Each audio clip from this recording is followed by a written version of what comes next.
વળતર મેળવવાનો અધિકાર પ્રાપ્ત થાય છે।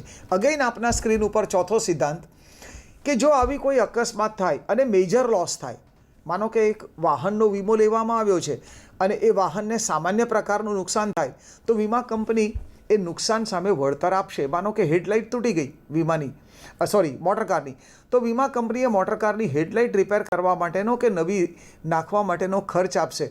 પણ અકસ્માત એટલો મોટો થાય કે જેના કારણે આખી કાર ખતમ થઈ જાય, એને સ્ક્રેપ કરવી પડે, એને ભંગાર કરી દેવી પડે, એ સંજોગોની અંદર વીમા કંપની કાર કેટલી વપરાયેલી છે, એની ઘસારા બાદ કિંમત કેટલી છે, એની માર્કેટ પ્રાઇસ કેટલી હતી, એના આધારે દાવાની રકમ ચૂકવે। પણ આ જે ભંગાર થઈ ગયેલી કાર છે અથવા જે વાહન છે એની માલિકી એ સંજોગોની અંદર વીમા કંપનીને પ્રાપ્ત થાય। એટલે વીમા કંપની એ કારને, નુકસાનવાળી કારને ભંગારમાં વેચશે અને જે અવેજ મળશે એ વીમા કંપનીને અવેજ મળશે, કારણ કે વીમા કંપનીએ એ કાર માટે, પૂરેપૂરી કાર માટે વીમેદારને દાવાની રકમ ચૂકવી આપી છે। તો આ ચોથો સિદ્ધાંત છે। પાંચમો સિદ્ધાંત અગેન આપના સ્ક્રીન ઉપર છે, principle of loss of minimization. જ્યારે આવો અકસ્માત થાય ત્યારે વીમેદારે એવો પ્રયત્ન કરવો જોઈએ કે અકસ્માત મિનિમમ થાય। માનો કે કોઈ મિલકત ઉપર અથવા ધંધાના સ્ટોક ઉપર આગનો વીમો લેવામાં આવ્યો છે અને ધંધાની મિલકતને કે આગને સ્ટોકને આગ લાગે તો એ સંજોગોની અંદર વીમેદારે આગને બુઝાવવા માટે પૂરતા પ્રયત્ન કરવા જોઈએ, નુકસાન મિનિમમ થાય એવા પ્રયત્ન કરવા જોઈએ, ફાયર બ્રિગેડની મદદ લેવી જોઈએ, અન્ય માણસોની, અન્ય સંસ્થાઓની મદદ લેવી જોઈએ।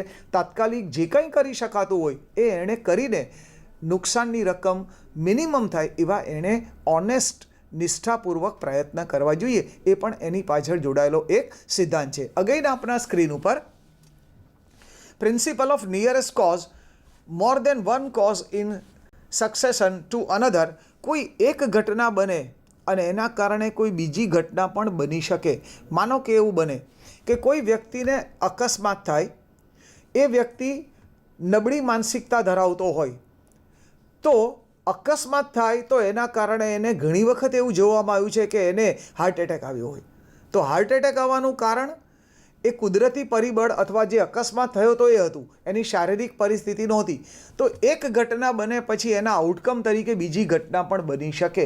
એ સંજોગોની અંદર વીમા કંપનીએ વીમા પોલિસીની અંદર એવું સ્પષ્ટ દર્શાવ્યું હોય કે એની સાથે જોડાયેલા બનાવો અંગે પણ વીમા કંપની રક્ષણ પૂરું પાડશે કે નહીં। તો આ પણ એનો એક વધારાનો સિદ્ધાંત છે। અગેન આપના સ્ક્રીન ઉપર જુઓ આપ, વીમા કંપની ત્રણ પ્રકારના વ્યવહાર કરે। અહીંયા એક સરસ મજાની માહિતી આપણે ચર્ચવા જઈ રહ્યા છીએ। કોઈ પણ ધંધો હોય તો જેમ આપણે ધંધાને એના ટર્નઓવરના આધારે, એમાં રોકાયેલા નાણાંના આધારે, એની સાઇઝના આધારે અથવા એની નફાકારકતાના આધારે કે કેપિટલાઇઝેશન અથવા એના મૂડીકરણના આધારે આપણે ધંધાને ત્રણ ભાગમાં વહેંચીએ છીએ। સ્મોલ સાઇઝ અથવા નાની સાઇઝનો ધંધો, મીડિયમ સાઇઝનો ધંધો અથવા મધ્યમ કદનો ધંધો અને મોટા કદનો અથવા લાર્જ સાઇઝનો ધંધો। આમ ત્રણ ભાગની અંદર આપણે ધંધાને વહેંચીએ છીએ।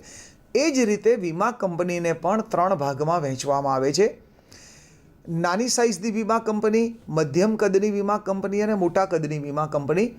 પણ જો નાની સાઇઝની વીમા કંપની હોય, માનો કે કોઈ એક વીમા કંપની છે, એનું જોખમ ઉઠાવવાની એની કેપેસિટી અથવા એની તૈયારી 100 કરોડ રૂપિયા સુધીની છે, તો એવી નાની સાઇઝની વીમા કંપની વધુમાં વધુ 100 કરોડના જોખમ સામે રક્ષણ પૂરું પાડશે।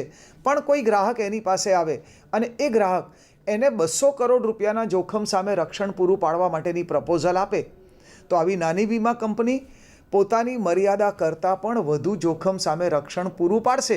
પણ તરત જ પોતાના કરતાં જે મોટી વીમા કંપની છે એ વીમા કંપનીને આ એક્ઝામ્પલની અંદર 200 કરોડનો વીમો સ્વીકાર્યો, પોતાની શક્તિ 100 કરોડનું રક્ષણ પૂરી પાડવાની છે તો 100 કરોડનું રક્ષણ પોતે પૂરું પાડશે અને બાકીનું જે વધારાનું જે 100 કરોડનું રક્ષણ પૂરું પાડ્યું એ પોતાના કરતાં મોટી વીમા કંપનીને એ ટ્રાન્સફર કરશે જોખમ। એ વ્યવહારને પુનઃ વીમો કહેવાય। એટલે અહીંયા આપણે બે મુદ્દા જોઈએ। જ્યારે વીમા કંપની ગ્રાહક પાસેથી સીધો વીમાનો વ્યવહાર કરે છે એને સીધો ધંધો કહેવાય, પણ જ્યારે બે વીમા કંપનીઓ વચ્ચે આવા વીમાના વ્યવહાર થાય છે તો એને પુનઃ વીમો કહેવાય। અહીંયા આપણા ટેલીટોપ પર આપણે જોઈએ તો અહીંયા હું તમને સ્પષ્ટ રીતે બતાવું છું. ટેલીટોપ પર એક જોયું આપણે સીધો ધંધો. આપણે સ્પષ્ટ જાણી શક્યા કે એ ગ્રાહક અને વીમા કંપની વચ્ચેનો વ્યવહાર છે. પણ જો એ બે વીમા કંપનીનો વ્યવહાર હોય તો એને પુનઃ વીમો કહેવાય. અહીંયા હું એક ઉદાહરણની મદદથી એને સ્પષ્ટ કરવા માગું છું. માનો કે એ એક ગ્રાહક છે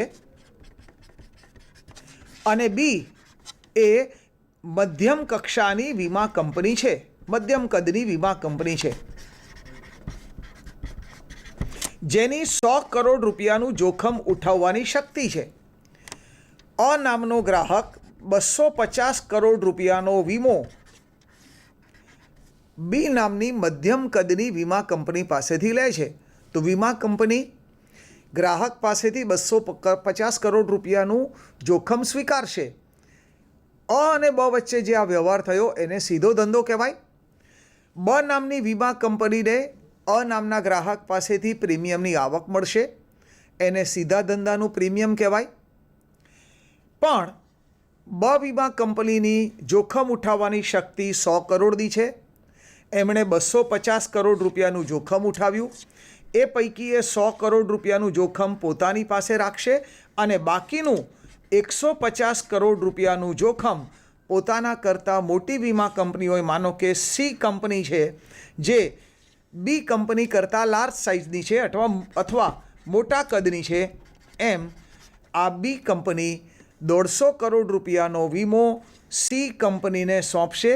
એટલે આ જે વ્યવહાર છે એ પુનઃ વીમો ગણાય. બી કંપની અને સી કંપની વચ્ચેનો વ્યવહાર છે.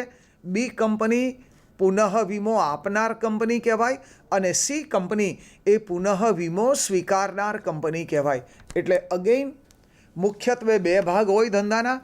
ગ્રાહક સાથેનો સીધો વ્યવહાર હોય તો એને સીધો ધંધો કહેવાય અને એક વખત વીમો લેવામાં આવ્યો હોય તે પૈકીનો કેટલોક વીમો અથવા કેટલુંક જોખમ વીમા કંપની બીજી વીમા કંપનીને સોંપતી હોય તો એને પુનઃ વીમો કહેવાય. જે વીમા કંપની આવો પુનઃ વીમો બીજી કંપનીને સોંપે છે એ વીમા કંપની માટે આપેલ પુનઃ વીમો કહેવાય અને એના કરતાં મોટી કદની કંપની જે આ પુનઃ વીમાનું જોખમ સ્વીકારે છે એને સ્વીકારતી પુનઃ વીમાની વ્યવસ્થા કહેવામાં આવે અથવા એ કંપની માટે એ સ્વીકારેલો પુનઃ વીમો બને. એટલે પુનઃ વીમો બે પ્રકારના હોઈ શકે, આપેલ પુનઃ વીમો અને સ્વીકારેલ પુનઃ વીમો. આમ મુખ્યત્વે બે ભાગ. સીધો ધંધો એ ગ્રાહક અને વીમા કંપની વચ્ચેનો વ્યવહાર છે. પુનઃ વીમો એ બે વીમા કંપનીઓ વચ્ચેનો વ્યવહાર છે. જે વીમા કંપની પુનઃ વીમો આપતી હોય એના માટે એ આપેલ પુનઃ વીમાનો ધંધો બને અથવા વ્યવહાર બને અને જે વીમા કંપની પુનઃ વીમાની જવાબદારી સ્વીકારતી હોય, જોખમ સ્વીકારતી હોય એ વીમા કંપની માટે એ સ્વીકારેલ પુનઃ વીમાનો વ્યવહાર બનશે. આમ મુખ્યત્વે બે ભાગ અને સ્વીકારેલ અથવા પુનઃ વીમાના બે ભાગ, આપેલ પુનઃ વીમો અને સ્વીકારેલ પુનઃ વીમો. હવે અહીંયા આપના સ્ક્રીન ઉપર જુઓ આપ ડાયરેક્ટ ઇન્સ્યોરન્સ. તો એની અંદર સીધો ધંધો. તો અગેન આપણે 3 ભાગ મુખ્યત્વે સમજીએ અહીંયા. એક, ગ્રાહકે અથવા વીમેદારે વીમા કંપનીને પ્રીમિયમ આપવું પડે જે વીમા કંપની માટે પ્રીમિયમની આવક છે. તો જો એ સીધો ધંધો હોય તો ગ્રાહક પાસેથી વીમા કંપનીને પ્રીમિયમની આવક મળશે. જો એ પુનઃ વીમો હોય તો જે વીમા કંપની પુનઃ વીમાનું જોખમ બીજી કંપનીને આપતી હોય એણે પ્રીમિયમ બીજી વીમા કંપનીને ચૂકવવું પડે.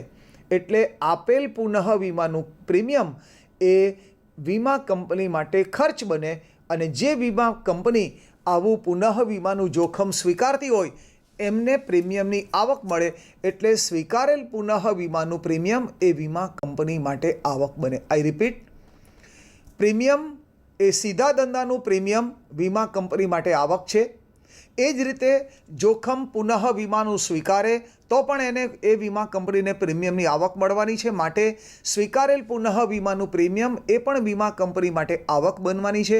પણ જો વીમા કંપનીએ બીજી વીમા કંપનીને પોતાનું જોખમ સોંપ્યું હોય, પુનઃ વીમો આપ્યો હોય તો પુનઃ વીમો આપતી વખતે એમણે પ્રીમિયમ ચૂકવવું પડશે. તો આપેલ પુનઃ વીમાનું પ્રીમિયમ એ પુનઃ વીમો આપનાર કંપની માટે એ ખર્ચ બનશે. આમ જો આપણે ચોખ્ખા પ્રીમિયમની ગણતરી કરવી હોય તો 3 રકમો ધ્યાનમાં લેવી જોઈએ. સ્વીકારેલ પુનઃ વીમાના પ્રીમિયમમાં આપણે સીધા ધંધાનું પ્રીમિયમ ઉમેરવાનું રહે અને એ બેની ટોટલમાંથી અથવા સમમાંથી આપણે જે આપેલ પુનઃ વીમો હોય એનું આપેલું પ્રીમિયમ એમાંથી બાદ કરીએ અને જે રકમ રહે એ આ વર્ષ માટેની આ વીમા કંપનીની ચોખ્ખા પ્રીમિયમની આવક ગણાય. એટલે અહીંયા તમારા ટેલી ટોપ પર જુઓ, હું એકદમ સરળતાથી સમજાવું છું. સીધા ધંધાનું પ્રીમિયમ હોય એમાં સ્વીકારેલ પુનઃ વીમાનું પ્રીમિયમ ઉમેરાય અને એમાંથી આપેલ પુનઃ વીમાનું પ્રીમિયમ બાદ જાય અને જે રકમ આપણને મળે એ આ વીમા કંપની માટેનું આ વર્ષનું ચોખ્ખું પ્રીમિયમ ગણાય. આ ગણતરી આટલી સરળ છે.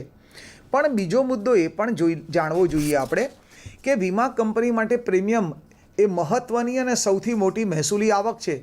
તો વીમા કંપનીના વ્યવહારોની અંદર વીમા કંપની માટેના ખર્ચ કયા? તો વીમા કંપની માટેના ખર્ચ મુખ્યત્વે 3 પ્રકારના હોય.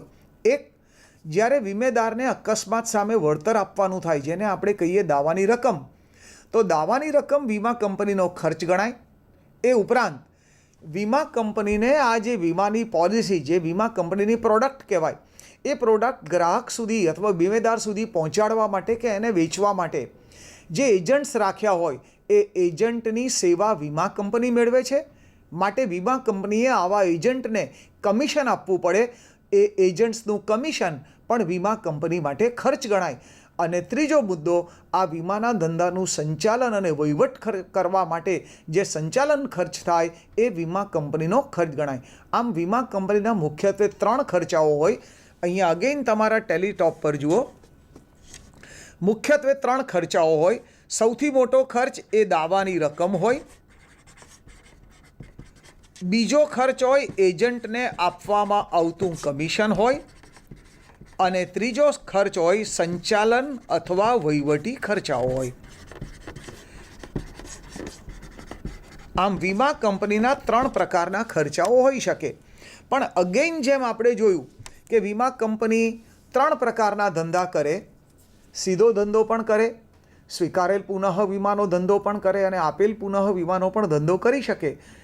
જેમ પ્રીમિયમની અંદર આપણે જોયું કે સીધા ધંધાનું પ્રીમિયમ વત્તા સ્વીકારેલ પુનઃ વીમાનું પ્રીમિયમ ઓછા આપેલ પુનઃ વીમાનું પ્રીમિયમ, એ જ રીતે દાવાની રકમમાં અને કમિશનની રકમમાં પણ ચોખ્ખા દાવાના ખર્ચની રકમ અને ચોખ્ખા કમિશનની રકમ શોધવા માટે સીધા ધંધાના દાવાની રકમમાં સ્વીકારેલ પુનઃ વીમાના દાવાની રકમ ઉમેરાય અને એમાંથી આપેલ પુનઃ વીમાના દાવાની રકમ બાદ જાય. ત્યારે આપણને ચોખ્ખા દાવાની રકમ ખર્ચ તરીકે પ્રાપ્ત થાય.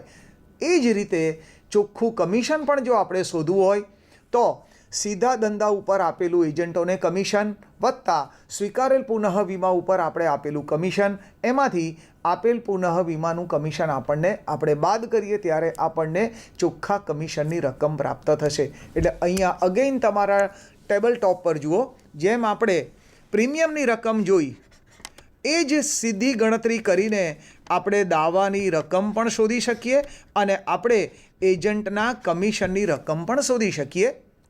એટલે આપણા માટે સમજવું અને યાદ રાખવું બહુ સરળ બની ગયું.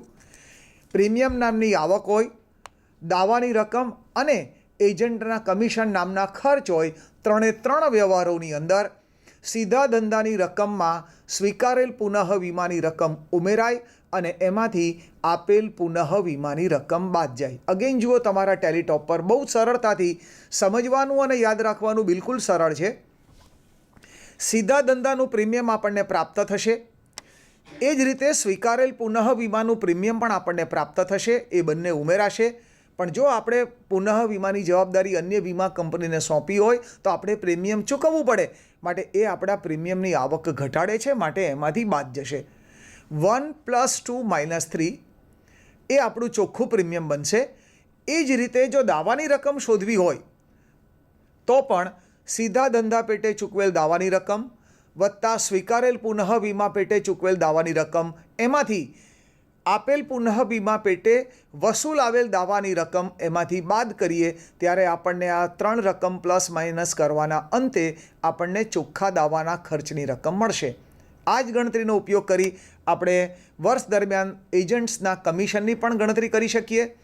સીધા ધંધાના કમિશનમાં સ્વીકારેલ પુનઃ વીમાનું કમિશન ઉમેરીએ અને એમાંથી આપેલ પુનઃ વીમાનું કમિશન બાદ કરીએ તો આપણને ચોખ્ખી કમિશનની રકમ પ્રાપ્ત થશે. આમ 3 મહત્ત્વના ખર્ચ અને આવક માટે આપણે સરળતાથી ગણતરી કેમ કરી શકાય આપણે સમજ્યા. અગેઇન અહીંયા કોઈ પણ ગેરસમજ અથવા ભૂલ થાય એવી કોઈ સ્કોપ કે શક્યતા નથી. પ્રીમિયમની આવક હોય અથવા દાવાની રકમ કે કમિશન નામના ખર્ચ હોય, ગણતરી એકદમ સરળ છે. સીધા રકમમાં સ્વીકારેલ પુનઃ વીમાની રકમ ઉમેરાય અને એમાંથી આપેલ પુનઃ વીમાની રકમ બાદ જાય. તો આ રીતે આપણે ગણતરી કરીશું. હવે આ જ વ્યવહારની અંદર બીજા 2 વધારાના વ્યવહારો આપણે એડ કરીએ છીએ અને સંપૂર્ણ રકમ કેવી રીતે શોધી શકાય એમ પ્રયત્ન કરીએ. પણ આપ સૌ જાણો છો કે વર્ષની શરૂઆતમાં અને વર્ષના અંતે કોઈ આવક મળવાની બાકી હોય અથવા કોઈ ખર્ચ ચૂકવવાના બાકી હોય. સેમ વે પ્રીમિયમ એ આપણી આવક છે. તો વર્ષની શરૂઆતમાં મળવાનું બાકી પ્રીમિયમ હોય કે જે ગયા વર્ષના પ્રીમિયમની આવક હતી પણ ગયા વર્ષના અંતે રોકડમાં મળી નહોતી, એ રકમ આપણને ચાલુ વર્ષે પ્રીમિયમ તરીકે આવકમાં મળશે. તો એ ચાલુ વર્ષની પ્રીમિયમની આવક ન ગણાય, એ ગયા વર્ષના પ્રીમિયમની વસૂલાતની રકમ કહેવાય. એ આપણા પ્રીમિયમની રકમમાં ચાલુ વર્ષની આવક તરીકે આપણે ધ્યાનમાં લઈ શકીએ નહીં. એ જ રીતે જો વર્ષના અંતે મળવાનું બાકી પ્રીમિયમ હોય તો એ ચાલુ વર્ષની આવક છે પણ એ રકમ આપણને રોકડમાં ચાલુ વર્ષના અંતે મળી નથી તો એ આપણું લેણું બને, પણ એ આવક આપણી ચાલુ વર્ષની છે માટે ચાલુ વર્ષના પ્રીમિયમમાં ઉમેરાય. તો આટલી વિગત ઉપરથી આપણે ચોક્કસ જાણી શક્યા કે જો આપણે પ્રીમિયમની રકમ શોધવી હોય તો મળેલ પ્રીમિયમની રકમમાં વર્ષના અંતે જે આખરની મળવાના બાકી પ્રીમિયમની રકમ હોય એ ચાલુ વર્ષની આવક હોવાના કારણે ઉમેરાય અને જો શરૂઆતનું મળવાનું બાકી પ્રીમિયમ હોય તો એ ગયા વર્ષનું લેણું છે, એ કોઈ ચાલુ વર્ષની આવક નથી. તો એ લેણાની વસૂલાત છે જે મળેલ રોકડ પ્રીમિયમની અંદર સમાયેલી હોય, જે ચાલુ વર્ષની આવક ન હોય એમાંથી બાદ જાય. એટલે અગેઇન આપણા ટેલીટોપ પર જોઈએ કે જો આપણે આ ગણતરી કરવી હોય તો બહુ સરળતાથી ગણતરી કરી શકાય. રોકડમાં મળેલ જે પ્રીમિયમ હોય એમાં વર્ષના અંતે આખરમાં મળવાનું બાકી પ્રીમિયમ